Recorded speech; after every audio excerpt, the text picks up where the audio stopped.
여러분, 오늘은 우리가 이제 로마서 말씀을 대하면 하나님께서 우리를 구원하시는 그 기쁨들이 또 크게 나오는 것을 느끼지만 열왕기, 특별히 이스라엘의 역사를 말씀하는 이런 말씀들을 보면서 역사 중에 있고 또 세상에 흘러가는 시간 가운데 있는 우리들이 어떻게 살지를 가늠해 볼 수 있는 이런 말씀이 될 줄로 생각합니다. 그래서 이 땅 삶을 살아가는 우리들이 어떻게 살까, 그런 것에 대한 조그만 하나의 답을 얻는 마음으로 이 말씀 가운데 나아가기를 소원합니다. 여러분은 어느 정도 혹은 얼마나 꾸준한 사람들입니까? 얼마나 꾸준하십니까? 우리가 이웃을 향해서 꾸준히 도움이 되기를 원한다면, 그리고 또 어떻게 꾸준한 사람으로 살기를 원한다면, 우선 우리의 마음 가운데 품어야 할 한마디 말이 있는데, 등불이라는 말입니다. 제가 이렇게 말할 수 있을 것 같습니다. 삼손이 불꽃이었다면 오늘 본문의 주인공 아사는 등불이었습니다. 오늘 본문 바로 앞 열왕기상 15장 4절 바로 본문 앞에 있습니다. 오늘 한번 보십시오. 열왕기상 15장 4절에 이 말이 나옵니다. 그의 하나님 여호와께서 다윗을 위하여 예루살렘에서 그에게 등불을 주시되 그의 아들을 세워 뒤를 잇게 하사 예루살렘을 견고하게 하셨으니, 그렇게 말씀하겠습니다. 여기서 말하는 그는 분열된 유다국의 둘째 왕인 아비암을 말하고요. 그의 아들은 아비암의 아들로서 유다의 셋째 왕이 된 아사를 말합니다. 그런데 이 아들 아사왕은 아버지 아비암에게 있어서 등불과 같았다는 것입니다. 아버지에게 아들이 등불과 같았다, 그렇게 말씀하고 있습니다. 그러니까 아사왕은 사실 모든 아버지들의 로망 같은 존재를 보면서 정말 이런 아들, 저희 아들도 좀 그렇습니다만 하여간 이런 아들을 두면 얼마나 좋을까, 그런 생각을 하게 되는 것이죠. 원래는 이 아버지가 아들의 등불이 되는 것이죠. 그런데 이 부자에게서는 아들이 아버지의 등불이었다, 이렇게 말씀하고 있습니다. 이 아버지 아비암은 왕이 되어가지고 오래 살지도 못했고 별로 좋은 왕도 아니었습니다. 그런데 아사는 오늘 본문 9절을 보면 그 본문 9절에 나오는 대로 그가 재위 기간이 41년에 걸쳤습니다. 그러니까 등불 같은 존재로 41년을 꾸준히 그렇게 있었던 것이죠. 41년에 걸쳤고, 본문 또 오늘 본문 14절에서는 그의 마음이 일평생 여호와 앞에 온전했다. 대단한 찬사입니다. 일평생 여호와 앞에 온전했다, 이렇게 말씀하지 않습니까? 정말 긴 시간 꾸준히 하나님 앞에 서 있으면서 이스라엘을 지켰는데, 그 지키는 품새가 너무나 성실해서 그 아버지 아비암에게조차 등불이었다, 이렇게 말씀하였습니다. 그리고 여러분, 원래 이 등불이라는 말은 하나님의 임재를 뜻하는 말씀입니다. 다윗이 그 말년에 와서 자신의 생애를 다 감사를 하면서 그 사무엘하 22장 29절에 이렇게 노래하였습니다.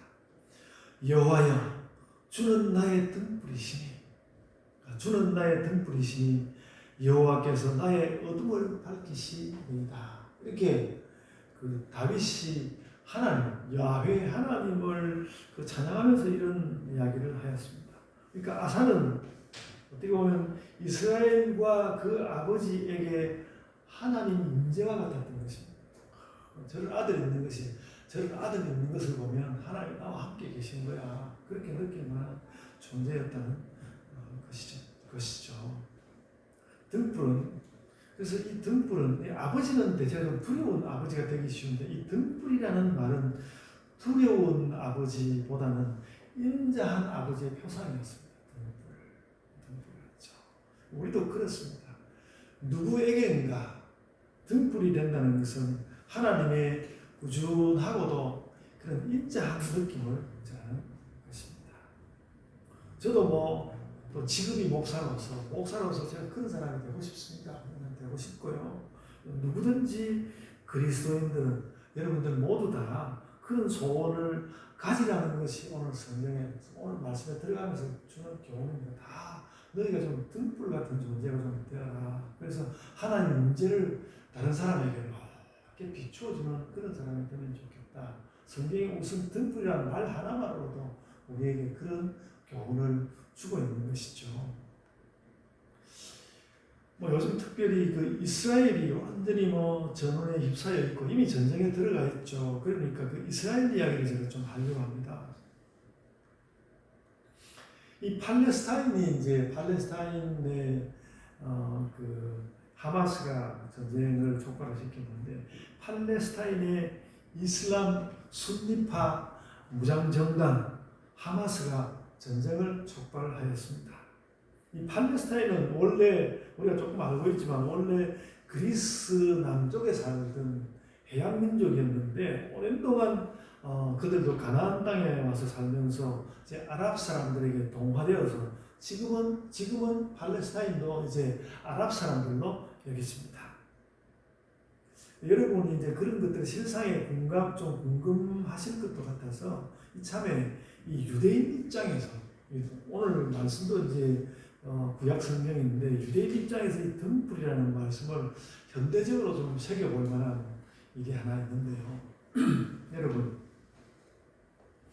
19세기를 지나고 20세기를 지나서 오늘에 그치는 그 유대인의 역사 가운데 그 유대인들에게 아주 중요한 사람으로서 유대인들에게 그 로스차일드라는 가문이 있습니다.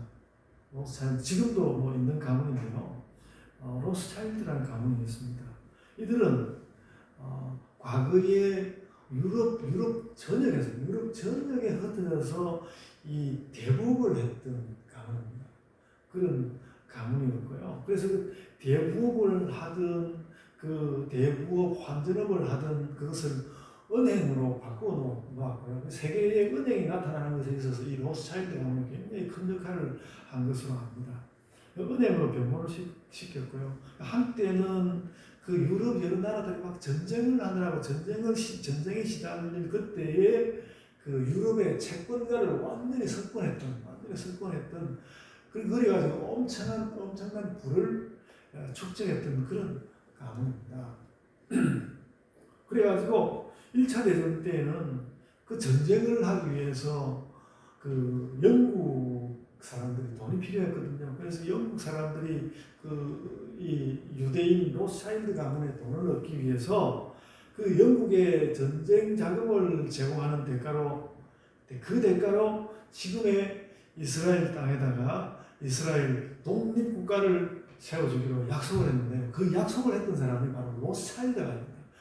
그때 월터 로스차일드라는 그 인물이 그런 약속을 받았습니다. 그리고 나서 이제 2차 대전 때에는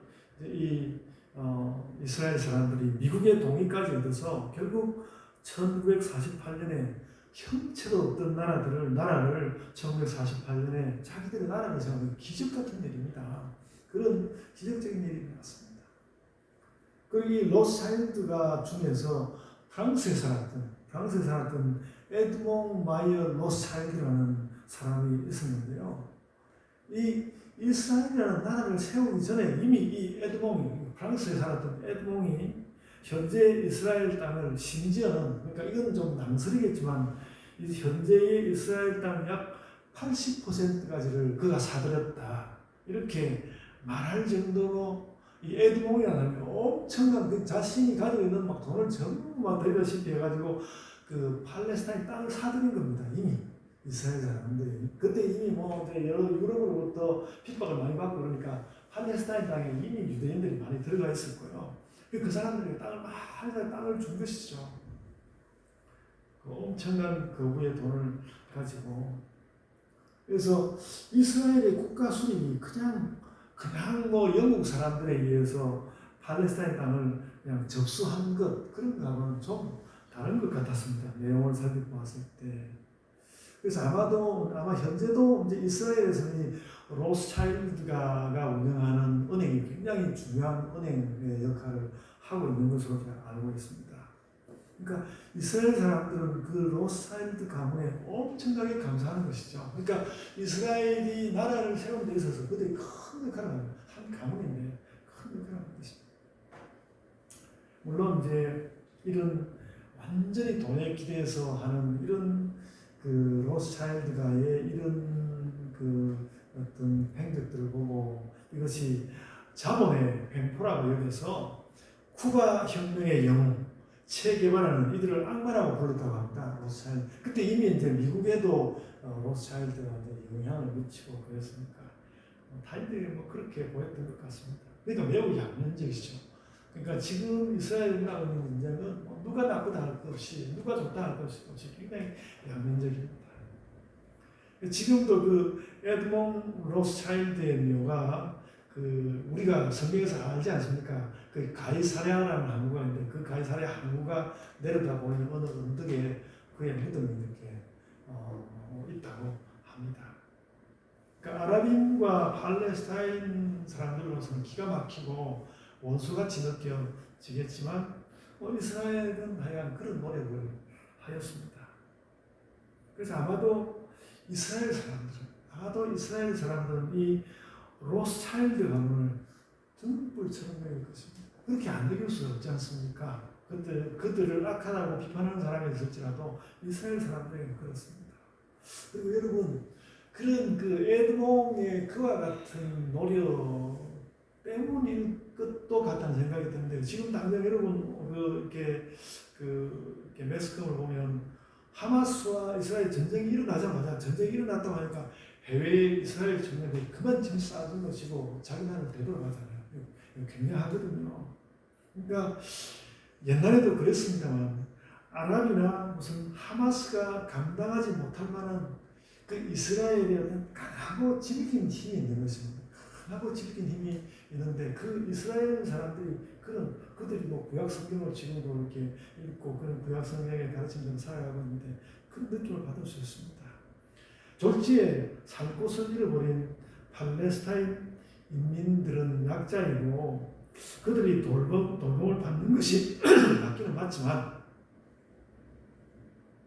역으로 또 이스라엘은 그런 로스차일드가 한 국가를 살만한 불을 아낌없이 투입한 그런 역사가 있는 것입니다.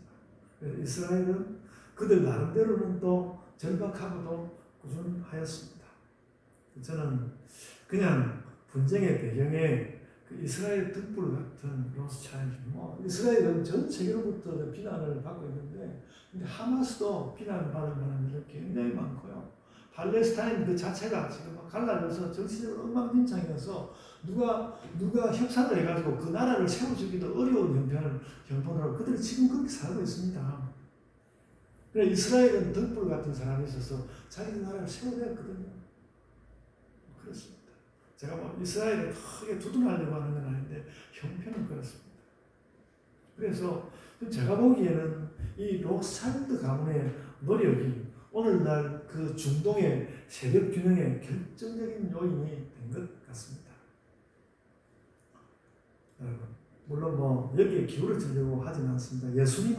예수님은 온 세계에 등불이 되고 구원을 주시지 않았습니까? 예수님은 그랬는데 이 로스차일드는 어쨌든 이스라엘의 등불이 되고 지금의 나라를 주는 데 큰 힘이 되었습니다. 그래도 우리의 갈 길은 분명합니다. 우리는 로스차일드 같은 그런 등불이 아니라 예수님의 길을 따라서 등불이 되어야 할 것입니다. 그렇게 하는데요. 그래도 오늘 본문에 나온 아사는 참 등불로서 훌륭한 삶을 살았는데 아사의 삶을 오늘 살펴보려고 합니다. 무엇보다도 아사는 하나님 보시기에 선한 사람이었습니다. 오늘 본문 11절에 보면 그는 여호와 보시기에 정직하게 행하였다. 이렇게 말씀하고 있고요. 또 14절에 가보면 아사의 마음이 아까도 말씀드렸는데 아사의 마음이 일평생 여호와 앞에 온전하였다. 이렇게 말씀하고 있습니다. 그래가지고 막 그 자기 어머니 태후 할머니인데요. 그 할머니도 아세라 우상스니까 할머니도 위에서 피하는 그런 조치를 하였습니다. 물론 뭐 이런 그 정직하다, 온전하다 이런 것이 하나님께서 직접 평가하신 것은 아니지만 성령의 감동으로 씌어진 성령에서 이런 평가를 받았습니다. 보기에 따라서는 뭐 온전하다 이런 말은 추상적으로도 들릴 수 있는 말이긴 합니다. 그래서 이 정직하다는 말과 온전하다는 말을 우리가 어떻게 이해할까? 뭐 뜻을 좀 생각해 보면 정직하다는 것은 거짓이 없다는 말이고 온전하다는 것은 또 치우침이 없이 좋다는 말이죠. 치우침이 없이 좋다는 그런 말입니다. 하나님 앞에서 거짓과 치우침이 없는 사람으로 드러나면, 그래서 이렇게 말할 수 있는, 하나님 앞에서 우리가 거짓과 치우침이 없는 사람으로 드러나면 사람들에게 어떻게 보일까? 사람들에게는 그런 사람들이 사람들에게는 등불처럼 보인다는 것입니다. 하나님 보시기에 거짓과 치우침이 없는 사람이 있다면 그런 사람은 사람들에게는 등불로 보인다.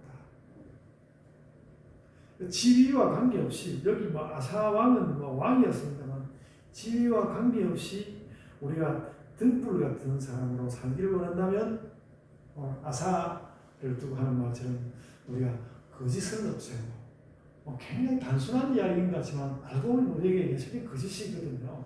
거짓을 없애고 또 치우침도 없애고 모든 면에서 좋은 그런 사람이 되어야 할 것입니다. 그래서 그냥 이런 아주 좀 추상적으로만 들리는 이런 말씀만 가지고 우리 자신을 우리가 한번 돌아보았으면 좋겠습니다. 우리 자신을 돌아보았으면 좋겠습니다. 나는 얼마나 거짓이 없고 얼마나 치우치지 않았는가? 나는 얼마나 온전한가? 이 말씀 앞에서 한 가지만 제 자신, 이게 뭐 제 자신 고백하는 시간은 아닌데 한 가지만 말씀을 드리자면, 저는 생각해 보니까 이 말씀을 이렇게 정리하면서 생각해 보니까 저는 무척 치우친 생각을 참 많이 하면서 살아온 것 같더라고요. 그렇게 나쁜 생각을 하지 않았는데 근데 치우친 생각을 참 많이 했던 것 같습니다. 그러면서 정직하다는 명목을 걸고, 나는 정직한 사람이야, 정직하다는 명목을 걸고 그 치우친 것을 폭발시키기도 한 것 같습니다. 잘못된 일이라고 생각되고요. 또 혼자만의 생각을 다른 사람에게 고집할 때도 참 많았던 것 같습니다. 누구보다 이제 사모님한테 그런 짓을 많이 했으니까 요즘 제가 굉장히 잘하는데도 사모님 저를 인정을 안 해요. 옛날에 그러고 살았으니까 그렇습니다. 그래서 오늘 성경 말씀 볼 때 그런 사람은 등불이 될 수 없다는 것이죠. 늘 그렇게 산다면 등불이 될 수 없다. 그래도 뭐 등불처럼 되고 싶다는 마음은 못지 않고 있습니다. 근데 제가 이렇게 치우치고 정직은 명목상으로만 사용하고 그러지만은, 근데 이제 제가 또 느끼는 것은 다른 사람들을 보면, 제가 누구를 비판하려고 해서 그런 게 아니라 다른 사람들도 마찬가지로 치우치고 정직하지 않은 사람이 너무너무 많이 봅니다. 그 때문에 우리는 하나님께 기도하게 되는 것인데요. 다른 사람에게서 그런 걸 많이 보고요. 사람들의 사는 모습이 그렇다는 거예요. 그러니까 사람들의 사는 모습이 정직하지 않고 늘 치우쳐 있다는 것이죠. 그래서 아사를 향해서 그가 정직하고 온전하다는 말만 하여도 그가 참 괜찮은 사람이라는 뜻이 거기 들어있다는 것입니다. 들어있습니다. 그래서 사람들은 다 그렇게 살고 있는데 성경이 무엇을 말씀합니까? 아사는 그렇지 않다. 아사는 정직하고 온전하여 그가 거짓이 없고 치우침이 없다. 그래서 성경이 우리에게 무슨 말씀을 하는가 하면, 옛날에 이스라엘에 이런 사람이 살았다는 거예요. 정직하고 온전한 사람이 살았어. 너희는 그렇게 못 살지. 너도 그렇고 네 이웃에 있는 사람도 하도 정직하지도 않고 온전하지도 못하고 사람은 그냥 원래 그런 줄알고 생각하지. 근데 이스라엘에 그런 사람이 살았어. 그런 말씀을 성경이 우리에게 전해주고 있는 것입니다.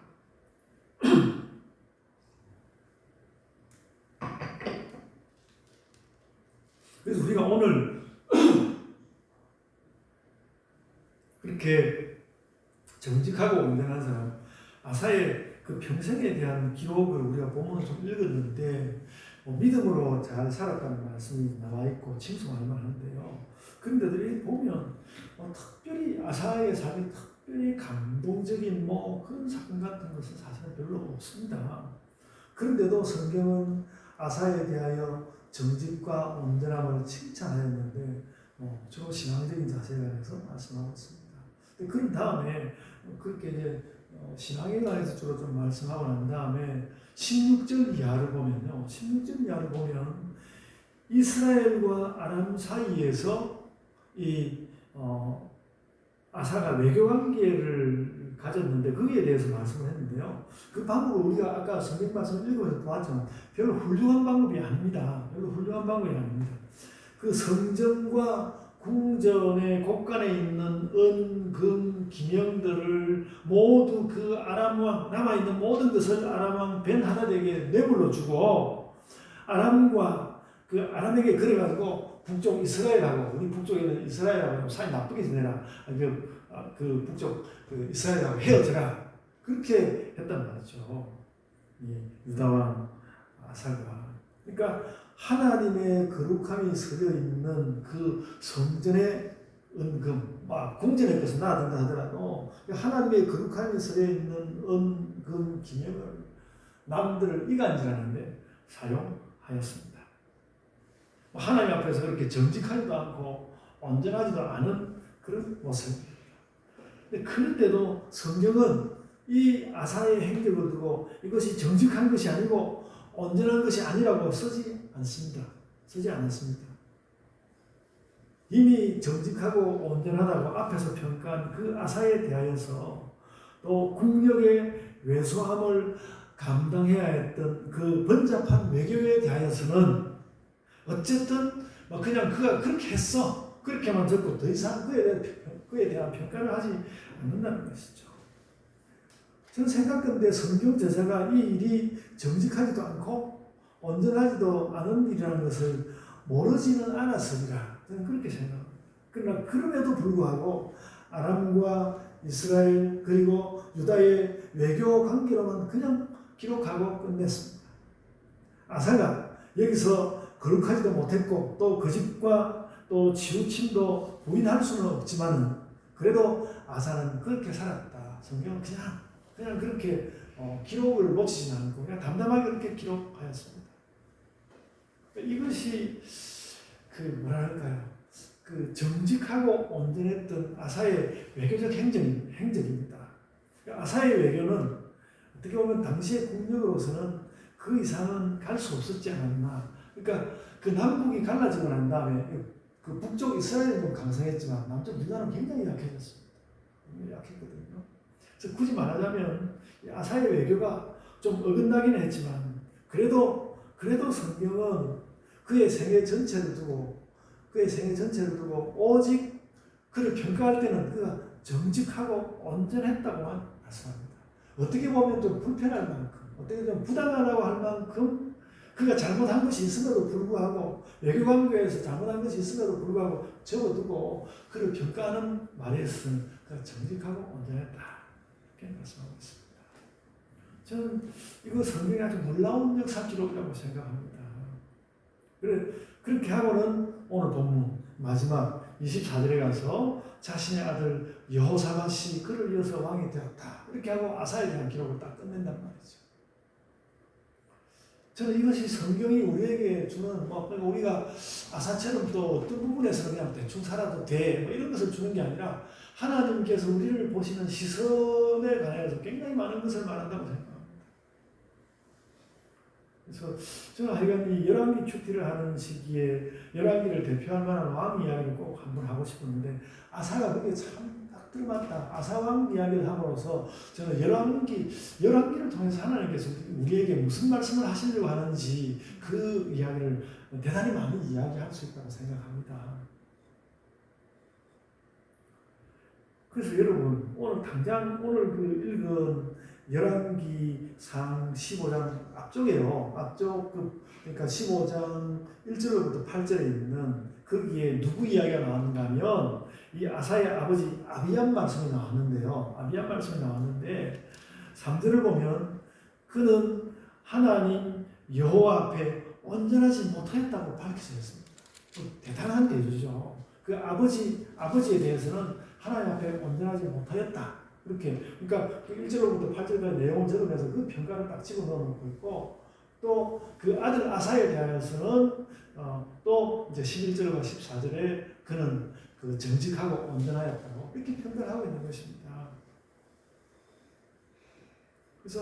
그래서 이 그 아비양을 평가하는 이 말씀도 성경의 교훈을 얻으려고 하는 우리에게 매우 중요하고요. 아사를 말씀하는 게 매우 중요한데 우리는 그 중에 좋은 사람, 정직한 사람, 온전한 사람, 이 아사에 대한 말씀을 오늘 읽은 것입니다. 그래서 제가 생각해보면요. 열왕기는 모든 그 세월, 특별히 그 유다의 모든 왕들에 대해서 이런 평가를 내리고 있습니다. 평가는 그는 온전하였다, 온전하지 아니하였다, 그는 정직하였다, 그는 정직하지 아니하였다. 이렇게 평가를 하고 있다는 것이죠. 그래서 어떤 사람은 똑 부러지게 그는 온전하지 않았다 이렇게 말하지 않더라도 그 글의 내용을 보면 그는 온전하다 아니라 딱 알 수 있도록 열왕기는 그렇게 기록하고 있습니다. 그래서 여러분, 나도 그럴 수 있지 않을까? 우리도 그럴 수 있지 않을까? 그래서 내가 만약에 성경에 기록된 것처럼 하나님의 생명책에 기록된다면 우리가 그 요한계시록에 나오는 생명책에 기록될 때 우리는 어떻게 기록될 것인가? 그런 생각 한번 해볼 수 있지 않습니까? 사람이 성품과 기질이 제각각이고 또 뿐만 아니라 삶의 환경도 다르고 말이죠. 아사의 환경은 별로 좋지는 않습니다. 또 어떤 문제가 터졌을 때 그 문제를 대하는 자세도 다 다릅니다.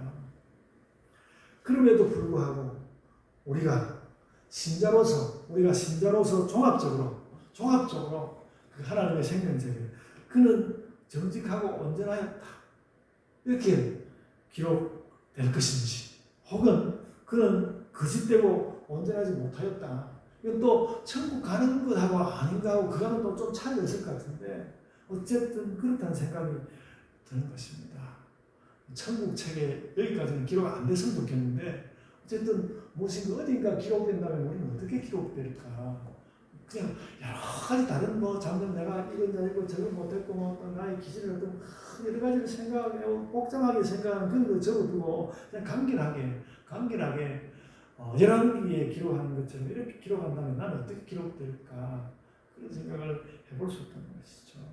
그래서 성경은 담담하게, 그래서 이 성경 우리가 특별히 열왕기 이런 오늘 특히 아사와 관련해서 어떻게 보면 아사의 삶에 대해서 담담하게 기록한 것 같지만 가만히 보고 있으면 그렇게 담담하기만 한 것은 아니라는 거죠.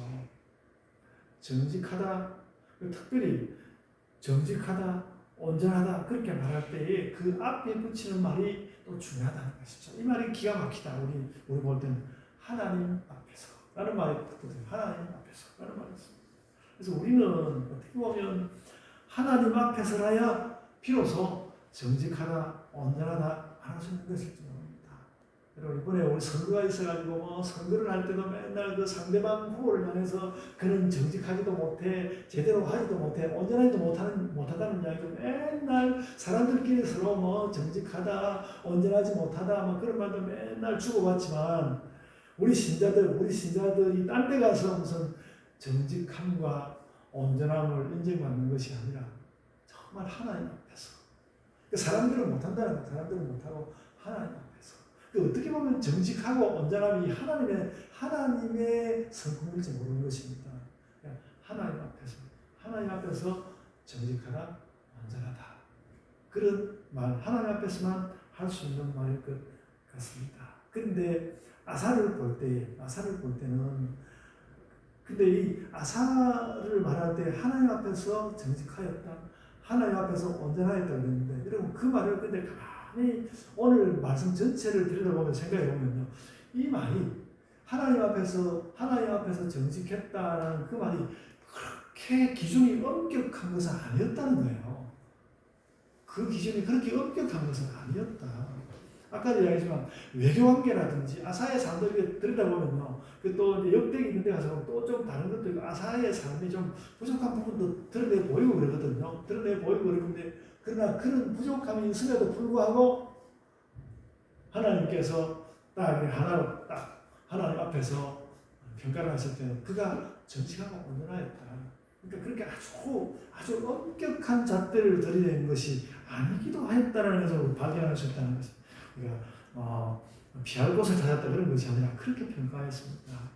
그리고 그러니까 말하자면 하나님 앞에서 받는 하나님의 평가가 그렇게 완전 비판적인 것은 아니라는 것이죠. 하나님께서 뭔가 비판하는 방식이 있다는 것이죠. 그러면서 하나님 앞에서 그가 정직하고 온전하였다. 성경은 그렇게 말씀하고 있습니다. 그러니까 이런 정도의 그 기준을 가지고 다가오는 하나님 앞에서 정직함, 하나님 앞에서 온전함, 이거 우리가 이루면서 살아야 그러니까 이게 굉장히 우리의 삶에 대해서 잘 판단해주는 말이 아닐까. 그래서 내가 나 자신을 돌아보면서 아사의 삶을 한번 생각해 보면서 그 아사가 온전하고 정직하다는 말을 들은 것처럼 내가 거기에 가 있는 것인가? 그렇게 나 자신을 물어보자는 것이죠. 무조건 엄격하게만 하는 것이 아니라 인생 전체를 다 고려해가지고 그런 온전했어? 이렇게 평가하는 말씀을 보면서 우리도 우리 인생이 온전했다는 평가를 들어야 하겠다. 그런 생각을 한다는 것이죠. 특별히 하나님 앞에서 온전했다. 그러니까 하나님 앞에서 온전했다라는 말을 아주 엄격하게 세상 사람들은 감당할 수 없는 엄격한 자들을 딱 들이대어서 안 되는 건 잘라버린다는 그런 게 아니라 하나님의 인자하심까지 담아서 그 등불 같은 하나님의 그 인자하심까지 담아서 하나님 앞에서 정직하고 온전한 사람. 어떻게 보면 그것을 판단하는 것은 보다도 누가 나를 판단해 준다고 생각할 때는 보다도 복잡할 수 있는데 그래도 우리가 하나님을 만나서 제가 하나님 앞에서 정직하고 온전하게 살겠습니다. 그렇게 생각할 때는 그것으로서 나에게 느껴지는 느낌이 있단 말이죠.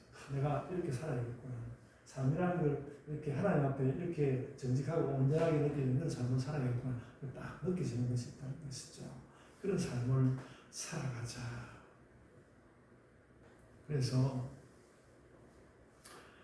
이것을 또 그것도 복잡하게 생각할 것은 아니고 우리가 하나님 잘 섬기면서 하나님 잘 섬기면서 내가 실수는 좀 있더라도 그냥 하나님 백성으로 사는 것이죠. 오늘 아사라는 사람을 통해서 우리 신자들의 세상 삶이라는 그런 거라고 생각합니다. 하나님 잘 섬기면서 실수가 좀 있더라도 하나님 제가 오늘 또 하나님 백성으로 잘 살고 싶습니다.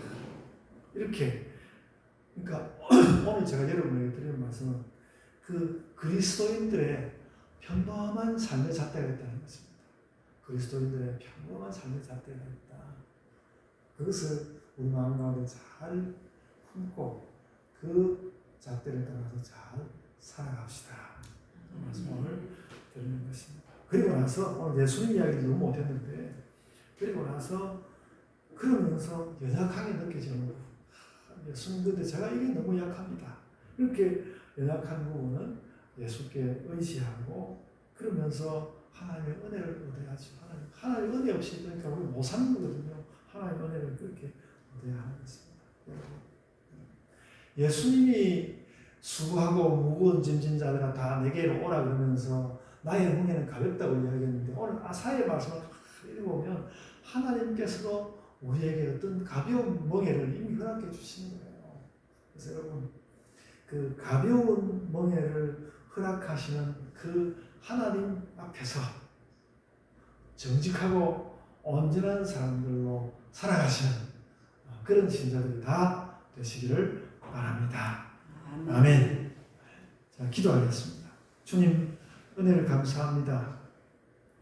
말씀을 저희가 이렇게 읽어보면서 이스라엘의 왕들도 참 제대로 살지 못하는 것을 보면서 이들이 다 지옥 갔나 우리가 그런 생각도 하고 우리의 그 삶에 대한 이해가 어려운 부분이 참 많지만 주님 아사의 삶과 그를 향한 성령의 이런 평가를 보면서 주님 저희가 평범한 신자들로서 살아가는 그 삶의 어떤 방향을 얻습니다.